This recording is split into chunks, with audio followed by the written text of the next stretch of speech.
Hello everybody.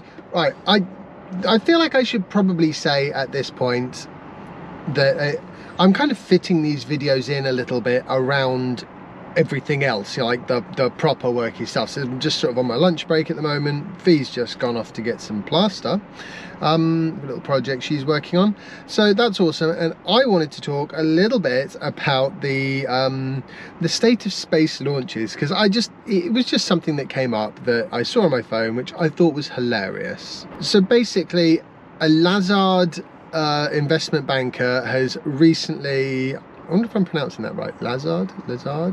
Anyway, this investment banker has recently said that he thinks that, you know, this near monopoly on space launches is potentially unhealthy, and, you know, other launch providers should do something about that.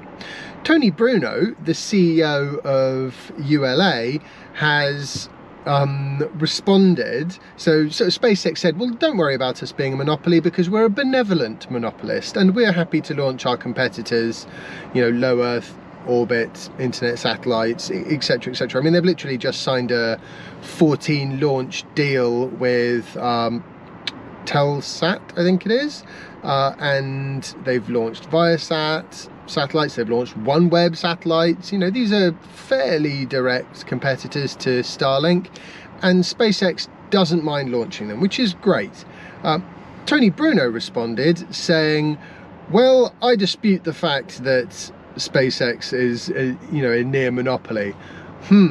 Tony Bruno, the CEO of ULA, the business that has launched twice so far in 2023. And what is SpaceX on now? I think they're on 63 launches. By the time this video goes up, I bet it'll be 65 or 66 launches. I mean, it sounds like a monopoly to me, you know. By tonnage, by number of launches, it really doesn't matter. SpaceX is launching far more than anyone else, and the reason is very simple, because when Elon Musk said reusability is an absolutely key part of any kind of launch technology, he meant it, and he was right. It is absolutely essential to be able to reuse the rockets, even if you can build them really cheaply. The fact that you have to rebuild the whole of every rocket for every launch is, after a little while, prohibitive.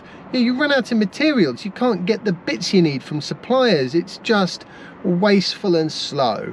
And so SpaceX are reaping the benefit of their far-sightedness. What I find so funny about this is other rocket companies could have done this, but firstly, they lack the vision, and secondly, quite honestly, they lack the courage necessary to actually say, you know what, we don't know if this is going to work, but we think it might be able to work, and we're going to try our hardest to make it work. Because it's a really tough thing. Before Falcon 9 came along, no orbital class rocket had ever been reused or recovered even. And you know, now there is another company that actually has recovered an orbital class first stage, Rocket Lab. I think they've actually reflown one engine from that stage.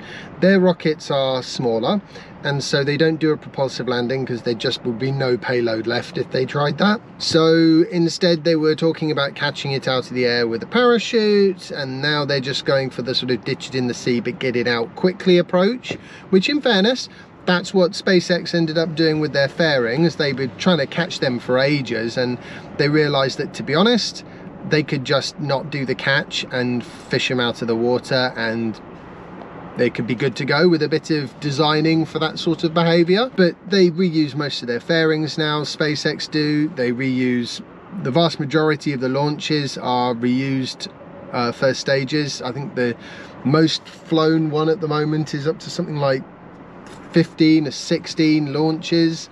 It's bonkers. No wonder. I mean, imagine if they had to make all 63 of those first stages in materials alone. It'd be a massive job. You'd need a huge warehouse with loads and loads of people, and they've got some pretty big facilities. But you see where I'm going with this. It's a really, really pivotal technology, and if other companies have fallen behind, they have only themselves to blame. It's not like SpaceX have done this in the dark and then turned around and gone, haha, now we can take over the space launch. You know, they were streaming it live on YouTube. They're building the next craft, the Starship, the fully reusable launch vehicle, and they're doing it in full view of the public. And how many other rocket companies are going, oh, hang on a minute, we should start doing something similar ourselves?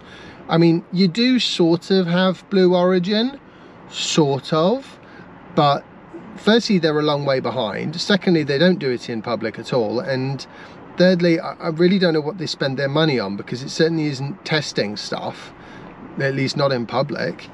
They seem to have a very long way to go before you can expect New Glenn to be a functional rocket, which is a shame, because, you know, I mean, and even then, even when they start launching it, there's a big gulf between I started launching the rocket and I can actually recover and reuse stages from it. I mean, even Starship, the first 5 launches, they're probably not even going to try and recover anything. I wouldn't be surprised. And even after that, it'll take a while before they can recover one, you know, successfully in all likelihood. And then it'll be a little bit longer before they can actually reuse it, you know, reuse one.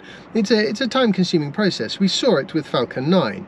You know, these things are operating right on the limits of what materials science and engineering and physics will allow. That means that they have to be very finely tuned, but when they work, they obviously work very reliably, because SpaceX has proven that that is the case. Right, well, anyway, this is fun. I do like a bit of a SpaceX chit chat, but yeah, I mean, I definitely think that investment bankers just need to be a little bit bolder with their investments if they expect to compete with SpaceX, and rocket companies need to be a lot bolder with their actual plans for future rockets. I mean, I was actually reminded of I think it was somebody on the European side in ESA, who was saying that, you know, we're falling behind with launches, and, you know, we need to build something that can compete. But are they building something that can compete? No, they're barely building anything that can compete with, well, they're not building anything that can compete with Falcon 9, quite honestly. But, you know, by the time they've got something that sort of vaguely might be able to do some launches in competition with Falcon 9, SpaceX will probably have Starship up and running, and then it's just game over. I mean, with SpaceX in the playground, so to speak, I really think that other rocket companies need to start looking at the risk associated with not being bold with their designs, because if they're not bold, they're going to lose their businesses to SpaceX, and it will be a monopoly, for better or for worse. So they want to avoid that. They're going to need to come up with some interesting rocket designs, and there are some interesting ones out there. You know, Relativity Space has got quite an interesting one. Rocket Lab, they're working on some interesting rockets. There's a lot of potential in these things, but they need investment, they need time, and honestly, they're going to need to make it work, which is not as easy as I think SpaceX often makes it look. Anyway, I hope you found today's short little video interesting and fun. If you have, remember to leave a like and share it and subscribe if you haven't already. And I will see you all in the next episode of my vlog. Bye!